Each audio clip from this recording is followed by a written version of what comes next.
कुशीनगर राज्य के पुरवंशी नरेश राजा शिवी अपनी उदारता और परोपकार के लिए विख्यात थे। वे अपनी प्रजा की हर संभव सहायता करते थे और किसी को भी निराश नहीं लौटाते थे। उनकी संपत्ति और जीवन परोपकार के लिए समर्पित थे और उनकी भगवान से यही प्रार्थना थी कि वे दुखी प्राणियों के कष्ट हमेशा दूर कर सकें। स्वर्ग में इंद्र को राजा शिवी के धर्म और कर्म से अपने सिंहासन के छिनने का भय हुआ, इसलिए उन्होंने राजा की परीक्षा लेने का निश्चय किया और अग्निदेव के साथ कुशीनगर की यात्रा पर निकले। इंद्र ने बाज का रूप धारण किया और अग्नि ने कबूतर का। बाज ने कबूतर का पीछा किया और भयभीत कबूतर उड़ता हुआ राजा शिवी की गोद में गिर पड़ा और उनके वस्त्रों में छिप गया। राजा ने उसे प्यार से सहलाया। इतने में पीछा करता हुआ बाज वहां आ पहुंचा। राजन, मैं भूखा हूं और यह कबूतर मेरा भोजन है। कृपया इसे मुझे दे दीजिए ताकि मैं अपनी भूख मिटा सकूं। यह कबूतर मेरी शरण में आया है और उसकी रक्षा करना मेरा कर्तव्य है। मैंने इसे अभयदान दिया है और इसे तुम्हें सौंपना मेरे धर्म के विरुद्ध होगा। महाराज, यदि शरणागत की रक्षा करना आपका धर्म है तो भूखे का भोजन छीनना अधर्म है। यहां आपका धर्म है कि मुझ भूखे को आहार दें, अन्यथा मेरी हत्या का पाप आपको लगेगा। मर जाने के बाद मेरे बच्चे भी भूखे मरेंगे, उनकी हत्या का पाप भी आपको लगेगा। अतः आप इतना अधिक पाप न करें और मेरा आहार सौंपकर अपने धर्म का पालन करें। मैं शरणागत को तुम्हें कदापि नहीं दे सकता। आहार के लिए इसके स्थान पर मैं अपना मांस तुम्हें देता हूं, तुम भरपेट खा लो। बाज ने सहमति जताते हुए कहा, मैं मांसाहारी हूं। कबूतर का मांस या अन्य मांस मेरे लिए समान है। आप चाहें तो कबूतर के बराबर अपना मांस मुझे दे सकते हैं। राजा शिवी को यह सुनकर खुशी हुई। आपकी यह कृपा मेरे लिए महान है। इस नश्वर शरीर से अविनाशी धर्म की रक्षा हो रही है। राजधानी में कोलाहल मच गया कि राजा एक कबूतर की प्राण रक्षा के लिए अपने शरीर का मांस तराजू पर तोलने जा रहे हैं। पूरा नगर यह दृश्य देखने के लिए उमड़ पड़ा। तराजू मंगाया गया। एक पलड़े में कबूतर को रखा गया और दूसरे पलड़े पर राजा ने अपने शरीर का मांस काट कर रखा। मांस कम पड़ने पर और मांस काटना पड़ा, वह भी कम पड़ गया। इस प्रकार राजा अपने शरीर का मांस काट कर रखते गए और तराजू का पलड़ा हमेशा कबूतर की तरफ झुका रहा। वह जैसे राजा का मांस पाकर अधिकाधिक और भारी होता जा रहा था। प्रजा आंसुओं के साथ यह दृश्य देख रही थी। राजा के चेहरे पर तनिक भी शिकन नहीं थी। अंत में राजा स्वयं तराजू पर बैठ गए। उसी समय आकाश से पुष्प वृष्टि होने लगी और चारों ओर प्रकाश फैल गया। दोनों पक्षी अदृश्य हो गए और उनके स्थान पर इंद्र और अग्नि प्रकट हुए। महाराज, आपकी परीक्षा लेने के लिए मैंने बाज का और अग्निदेव ने कबूतर का रूप धारण किया था। आप सच्चे धर्मात्मा हैं और आप जैसे परोपकारी व्यक्ति ही जगत की रक्षा के लिए जन्म लेते हैं। राजा शिवी तराजू से उतरे और उनका शरीर सामान्य हो गया। दोनों देवता अंतर्ध्यान हो गए। भद्रपुर नाम के नगर में रेशम नाम की एक महिला थी जो गलत काम करती थी, लेकिन भगवान के प्रति उसकी श्रद्धा गहरी थी। वह प्रतिदिन सुबह नहा धोकर पूजा करती और फिर अपने गलत काम में लग जाती। इसी कारण वह नगर में बदनाम थी। उसी नगर में एक संत रहते थे। वे प्रतिदिन सुबह नदी में स्नान करते, मंदिर जाते और प्रवचन देते। उनके प्रवचन सुनने दूर दूर से लोग आते थे। वे हमेशा लोगों को अच्छे संस्कार सिखाते और भगवान के प्रति श्रद्धा बढ़ाने का काम करते थे। ये संत कितनी अच्छी बातें बताते हैं। इनके प्रवचन सुनकर बुरे से बुरे लोग भी सुधर जाते हैं। बिल्कुल सही कहा। पिछले सप्ताह मैंने अपने बिगड़ैल बेटे को संत का प्रवचन सुनने जबरदस्ती ले आया था। प्रवचन सुनने के बाद तो जैसे जादू हो गया। उसके मन पर संत की बातों का गहरा असर पड़ा और वह सुधर गया। संत की बातों का ही प्रभाव था कि लोग दूर दूर से उनका प्रवचन सुनने आते थे। वे अपनी खुशी से संत को कुछ न कुछ दक्षिणा में देते। एक दिन जब संत मंदिर में थे, रेशम भी वहां आई और प्रणाम करने के बाद संत के पैर छूने लगी। तभी मंदिर के पुजारी ने कहा, तुम संत के पैर नहीं छू सकती। तुम्हारे छूने से वे अपवित्र हो जाएंगे। ऐसा क्यों कह रहे हैं आप? बाबा, आपको नहीं पता, ये औरत गलत काम करती है। यह तो पापिन है। तुम्हें देखकर लगता है कि तुम भगवान में विश्वास रखती हो। कल मेरी कुटिया में सत्संग सुनने आना। जरूर आऊंगी बाबा। जब संत का सत्संग शुरू हुआ, रेशम भी आई और पूरा सत्संग सुना। सबके जाने के बाद रेशम ने संत को प्रणाम किया। बेटी, तुम जो गलत काम करती हो उसे छोड़ दो, नहीं तो तुम्हें नर्क भोगना पड़ेगा। लेकिन बाबा, फिर मैं क्या करूंगी और खाऊंगी कहाँ से? भगवान पर भरोसा रखो बेटी, वे कोई ना कोई राह जरूर दिखाएंगे। संत की बात मानकर रेशम ने अगले ही दिन से गलत काम छोड़ दिया और अपने जमा पैसे से ठेला खरीदकर फल बेचने लगी।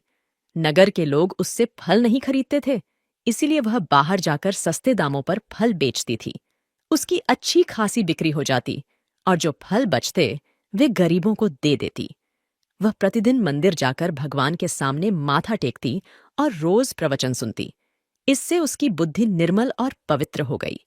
उसने अपनी आमदनी का कुछ हिस्सा गरीबों की मदद में लगाना शुरू कर दिया। धीरे धीरे नगर के लोग भी उसका सम्मान करने लगे। जो लोग पहले उसे देखना भी पाप समझते थे, अब उसकी तारीफ करने लगे थे।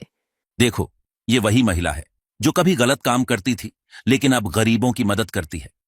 भगवान हर किसी को उसके जैसा दिलदार बनाए। अब हर कोई रेशम की प्रशंसा करने लगा था। समय बीतता गया और रेशम बूढ़ी हो गई। एक दिन उसकी मृत्यु हो गई। संयोग से उसी दिन संत की भी मृत्यु हो गई। दोनों की आत्मा यमलोक पहुंची। यमराज ने संत और रेशम के कर्मों का हिसाब निकाला और आदेश दिया। इस महिला को 2 दिन के लिए नर्क में और फिर सदा के लिए स्वर्ग में भेज दो, और इस संत को हमेशा के लिए नर्क में भेज दो। हे धर्मराज, मैंने अपना पूरा जीवन लोगों को सही मार्ग पर चलने के लिए प्रेरित किया, फिर भी मुझे नर्क क्यों? हे धर्मराज, आपके दरबार में ये कैसा अन्याय हो रहा है? मैंने तो अपना पूरा जीवन ही लोगों को सही राह पर लाने में लगा दिया। मैंने हमेशा लोगों को भक्ति का मार्ग दिखाया, लेकिन फिर भी मुझे नर्क भेजा जा रहा है। ऐसा क्यों महाराज? जबकि इस औरत ने तो अपने जीवन में कई पाप कर्म किए हैं, फिर भी आप इसे स्वर्ग में भेज रहे हैं। तुमने अपने पूरे जीवन में लोगों को सही राह दिखाई, पर खुद उस पर नहीं चले। न तुमने कभी किसी की मदद की, न दान किया, न सच्चे दिल से ईश्वर की भक्ति की। तुम धर्म की आड़ में केवल धन दौलत और शोहरत कमाते रहे, जबकि इस महिला ने अपनी गलती सुधारकर गरीबों की मदद की, दान पुण्य किया और सच्चे मन से ईश्वर की भक्ति की। उसके पुण्य उसके पाप पर भारी पड़े, इसलिए उसे स्वर्ग मिला। दोस्तों, अगर आप अभी तक हमारे साथ इस कहानी में बने हुए हैं, तो कृपया हमें बताएं कि आपको यमराज का न्याय सही लगा कि गलत। यमराज की बात सुनकर संत खामोश हो गए। उनकी आंखों से आंसू बहने लगे। उन्होंने खुद को महान समझा था, लेकिन एक महिला के सामने खुद को तुच्छ महसूस कर रहे थे। वहीं रेशम अपने पुण्य कर्मों के कारण स्वर्ग को प्राप्त हुई। इस कहानी से हमें यही सीख मिलती है कि सिर्फ बातें बनाने से कुछ नहीं होता, बल्कि बातों को खुद पर अमल भी करना पड़ता है। सारंगपुर नामक एक गांव में उद्धव नाम के एक ब्राह्मण रहते थे। वे पीपल के पेड़ की बहुत पूजा करते थे। उनके परिवार में उनकी पत्नी और 2 पुत्र थे, लेकिन समय के साथ उनके सभी प्रियजन बीमारियों के कारण चल बसे। इस त्रासदी से उद्धव को मौत का भय सताने लगा। वह हर पल चिंतित रहते और अपनी पूजा में अधिक समय बिताने लगे। एक दिन जब वह पीपल की पूजा कर रहे थे, तो अचानक पीपल देवता उनके सामने प्रकट हुए और बोले, वत्स उद्धव, मैं तुम्हारी भक्ति से अत्यंत प्रसन्न हूँ। बताओ, क्या वरदान चाहते हो? हे पीपल देवता, मुझे मृत्यु का बहुत भय है। कृपया मुझे अमरता का वरदान दीजिए। उद्धव, मैं तुम्हें अमरता का वरदान नहीं दे सकता। इसके बदले में कुछ और मांग लो। उद्धव थोड़ी देर सोच में पड़े और फिर बोले, ठीक है भगवान, अगर आप मुझे अमर नहीं बना सकते तो मुझे यह वरदान दीजिए कि मेरे अलावा जो भी मेरे बिस्तर पर बैठे वह मेरी अनुमति के बिना उठ न सके। तथास्तु। पीपल देवता अंतर्ध्यान हो गए। उद्धव अब निडर होकर अपनी जिंदगी जीने लगे। कई साल बीत गए। एक दिन जब उद्धव अपने कमरे की सफाई कर रहे थे, यमराज उनके प्राण लेने आ पहुंचे। यमराज को देखकर उद्धव ने पूछा, महाराज, आप कौन हैं? उद्धव, मैं यमराज हूं। तुम्हारा जीवन समाप्त हो चुका है। मैं तुम्हें लेने आया हूं। मृत्यु को सामने देखकर उद्धव डर गए, लेकिन उन्होंने पीपल देवता का वरदान याद किया और चालाकी से बोले, मैंने सुना है कि प्राण लेने के लिए यमदूत आते हैं, पर आप स्वयं यहां कैसे? उद्धव, तुमने अच्छे कर्म किए हैं, इसलिए मैं खुद तुम्हें लेने आया हूं। महाराज, आप पहली बार मेरे घर आए हैं। मुझे सेवा का अवसर दीजिए।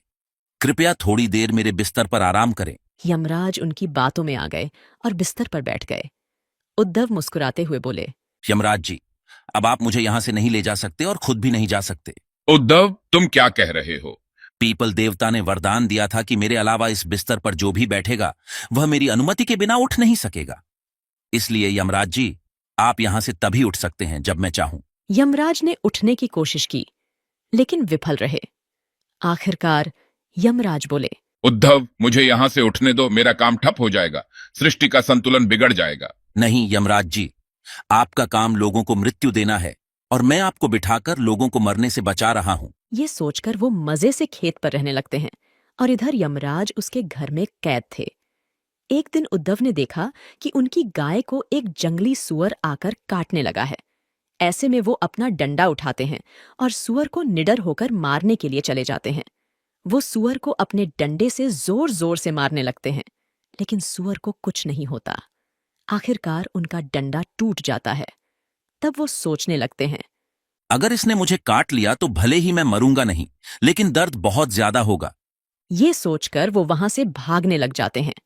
भागते भागते वह देखते हैं कि जंगल से ढेर सारे जानवर गांव में घुस आए हैं, जिसके डर से गांव के लोग इधर उधर भागने में लगे हैं। उद्धव भी भागते भागते अपने घर पहुंचते हैं। तेजी से भागने की वजह से वो हाँफने लगते हैं। ऐसे में उसे देखकर यमराज उससे पूछते हैं, उद्धव, क्या हुआ? मेरे पीछे एक जंगली सुअर पड़ गया था। मैंने तो उसे बहुत मारा, लेकिन वो मर ही नहीं रहा था। यही नहीं, गांव में जंगल से निकलकर बहुत सारे जानवर घुस आए हैं, जिसके डर से लोग यहां से वहां भाग रहे हैं। मैंने तुमसे कहा था ना कि मैंने अगर अपना काम नहीं किया तो पूरी सृष्टि का संतुलन बिगड़ जाएगा। मैं कुछ समझा नहीं यमराज जी, आप क्या कहना चाह रहे हैं? उद्धव, कोई भी प्राणी अमर नहीं हो सकता। जिसने भी जन्म लिया उसकी एक न एक दिन मृत्यु निश्चित है। जीवन और मृत्यु संसार का नियम है। अगर मैं किसी को मृत्यु ना दूं तो पूरी दुनिया में हर तरह के प्राणी भर जाएंगे, जिससे हर ओर हंगामा मच जाएगा। इसलिए मैं सबको बारी बारी से मृत्यु देकर सृष्टि का संतुलन बनाए रखता हूं। उद्धव ने समझ लिया कि जन्म और मृत्यु संसार के नियम हैं। यमराज जी, मुझे क्षमा कर दीजिए। कृपया करके आप इस बिस्तर से उठिए और मुझे अपने साथ लेकर चलिए। अब मैं इस बात को काफी अच्छे से समझ चुका हूं कि जो कोई भी यहां जन्म लेता है, उसे सही समय आने पर मौत के मुंह में जाना ही पड़ता है। यमराज उद्धव के प्राण लेकर यमलोक चले गए। एक शहर में एक धनी व्यापारी अपनी 2 पत्नियों और उनकी एक एक बेटी के साथ रहता था। बड़ी बेटी सुखिया और छोटी बेटी दुखिया थी। बड़ी बहू चालाक थी और अपनी बेटी के साथ मिलकर उसने सारी संपत्ति पर कब्जा कर लिया और छोटी बहू को दुखिया के साथ घर से बाहर निकाल दिया। छोटी बहू साधारण और धार्मिक स्वभाव की थी। जीवनयापन के लिए वह सूत कातती थी। एक दिन उसकी एक पड़ोसन ने उसे धर्मराज के बारे में बताया, जो सभी दुखों को दूर करते हैं। तब से छोटी बहू रोज धर्मराज की कथा सुनने जाने लगी। एक दिन छोटी बहू ने दुखिया से कहा, बेटी, मैं कथा सुनने जा रही हूं। मैंने धूप में रुई सुखाने के लिए डाली है, उसकी देखभाल करना। छोटी बहू के जाने के थोड़ी देर बाद तेज हवा चली और रुई उड़ गई। दुखिया ने उसे पकड़ने की कोशिश की, लेकिन सफल नहीं हो पाई। वह रोने लगी। उसकी यह हालत देखकर पवनपुत्र हनुमान जी ने कहा, बेटी, मेरे पीछे पीछे आओ। दुखिया ने चलना शुरू किया और रास्ते में एक गाय मिली। गाय ने कहा, मेरा गोबर साफ कर दो। दुखिया ने साफ किया और उसे घास और पानी दिया। गाय खुश हो गई। फिर उसे एक केला का पेड़ मिला, जिसने कहा, मेरे चारों तरफ गिरे हुए सूखे पत्तों को साफ करो। दुखिया ने पत्ते साफ किए और आगे बढ़ी। आगे उसे एक घोड़ा मिला, जिसने कहा, मैं भूखा हूं, मुझे कुछ खिलाओ। दुखिया ने उसे घास खिलाया और पानी पिलाया। आगे जाकर दुखिया को एक बुढ़िया मिली, जो सूत कात रही थी। हनुमान जी के इशारे पर दुखिया ने उसके पैर छुए और रुई मांगी। बुढ़िया ने कहा, पहले बालों में तेल लगाकर नहा लो और नई साड़ी पहन लो, फिर खाना खा लो। दुखिया ने तालाब में डुबकी लगाई और परी जैसी सुंदर हो गई। दूसरी डुबकी से उसका शरीर गहनों से भर गया। उसने नई साड़ी पहनी और सिर्फ रोटी सब्जी खाई। बुढ़िया ने उसे 2 डिब्बों में से एक चुनने को कहा। दुखिया ने छोटा डिब्बा चुना। वापसी में घोड़े ने उसे सोने की अशर्फियां दी। केले के पेड़ ने सोने का गुच्छा और गाय ने अपना बछड़ा दिया। जब दुखिया घर पहुंची तो मां बहुत खुश हुई, क्योंकि उसके दुख के दिन खत्म हो गए थे। दुखिया ने डिब्बा खोला और उसमें से एक राजकुमार निकला, जिससे दुखिया का विवाह हो गया। तीनों खुशी खुशी रहने लगे। यह देखकर सुखिया की मां को जलन हुई। उसने भी धर्मराज की कथा सुनने का निश्चय किया। उसने भी रुई को धूप में सुखाया और कथा सुनने गई। सुखिया ने पहरेदारी की तो हनुमान जी ने रुई उड़वा दी।